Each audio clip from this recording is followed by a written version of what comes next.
Kita lanjutkan belajar tentang basis data. Pada bagian yang ke-10 kita akan belajar tentang primary key dan secondary key. Kita langsung ke materinya.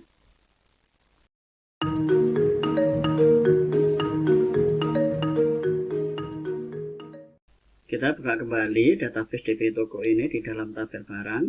Kita akan lakukan modify tabel. Di dalam sini ada kolom yang namanya ID barang, barang, dan harga. Kita akan taruh yang sekiranya unik. Unik itu artinya tidak ada yang sama di dalam baris datanya. Kita akan buat sebagai primary key. Primary key atau kunci utama. Dalam sini ada primary key. Kita centang. Kemudian di dalam sini ada tulisan primary key. Kolomnya adalah ID barang. Kemudian kita klik OK. Fungsinya seperti ini di dalam browse data. Kita akan lihat di tabel barang. Kalau di dalam sini, ini kan ada SDP 001 dan IND 001. Kalau saya tambahkan dengan kode yang sama, kita akan lihat di dalam sini. IND kemudian 001. Nah, kemudian dalam sini, ini akan keluar error changing data. Unique constraint failed, tabel barang, ID barang. Jadi tidak boleh ada data yang sama di dalam kolom yang kita pakai sebagai primary key. Nah ini, kemudian kalau kita kembali lagi ke dalam sini, kita ke tabel barang, kita modify tabel, yes. Kemudian yang primary key-nya ini kita hilangkan. Ini, kemudian kita ke browse data, kalau kita masukkan dalam sini, IND 001, nah ini tetap bisa masuk. Kita bisa pasang di dalam sini Indomie goreng, ini tetap bisa masuk. Kenapa? Karena kita tidak memasang key atau primary key. Kalau kita letakkan primary key, kita ke dalam tabel barang, kemudian modify tabel. Yes, kalau kita letakkan ID sebagai primary key, kemudian kita klik OK, maka ini akan keluar error. Kenapa? Karena di dalam kolom yang kita buat sebagai primary key itu terdapat isi yang sama. Kita hilangkan dulu, klik kanan, kemudian delete record, kita ke database struktur, kita ke tabel barang, modify tabel, kemudian kita taruh dalam sini primary key. Jadi kita klik OK.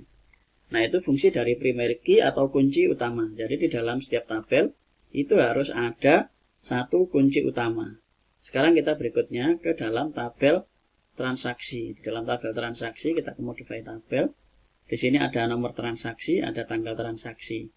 Kita akan gunakan nomor transaksi ini sebagai primary key. Jadi kita letakkan primary key dalam sini. Kemudian kita klik OK. Kemudian di dalam detail transaksi kita modify tabel. Nah di dalam sini ada nomor transaksi. Nomor transaksi ini sama dengan yang ada di dalam tabel transaksi. Ini sama dengan yang ada di dalam sini kolomnya. Maka kolom yang ada di dalam detail transaksi ini disebut dengan secondary key. Terus ini primary key-nya yang mana? Primary key-nya yang ID detail. Jadi kita akan buat ID detail sebagai primary key.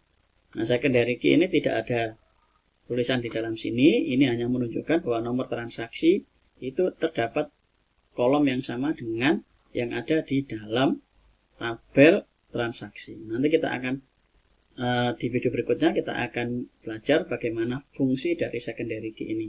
Ini kita taruh primary key dulu, kita klik OK.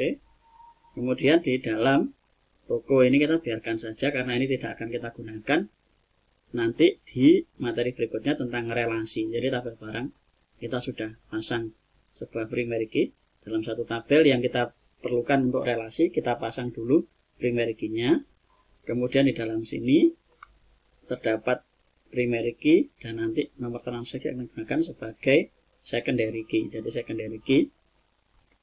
Kemudian di dalam tabel transaksi ini terdapat satu primary key yaitu nomor transaksi. Nah itu materi tentang primary key dan secondary key. Saya ulangi lagi, di dalam setiap tabel itu yang kita gunakan sebagai data, kita harus meletakkan satu primary key yang nanti akan kita gunakan dalam relasi. Nah relasi itu seperti apa nanti di video berikutnya. Kemudian tabel yang berelasi dengan tabel yang lain, misalnya ini modify tabel, di dalam sini ini ada ID barang, ini juga berlaku sebagai secondary key. Kenapa? Karena ID barang nanti akan mengambil dari tabel barang. Nah, di materi berikutnya kita akan tentang relasinya. Kemudian di dalam sini ada satu primary key yaitu ID detail, kemudian terdapat dua secondary key yaitu nomor transaksi dan ID barang. Kemudian di dalam tabel transaksi ini terdapat satu primary key saja, dari satu primary key saja.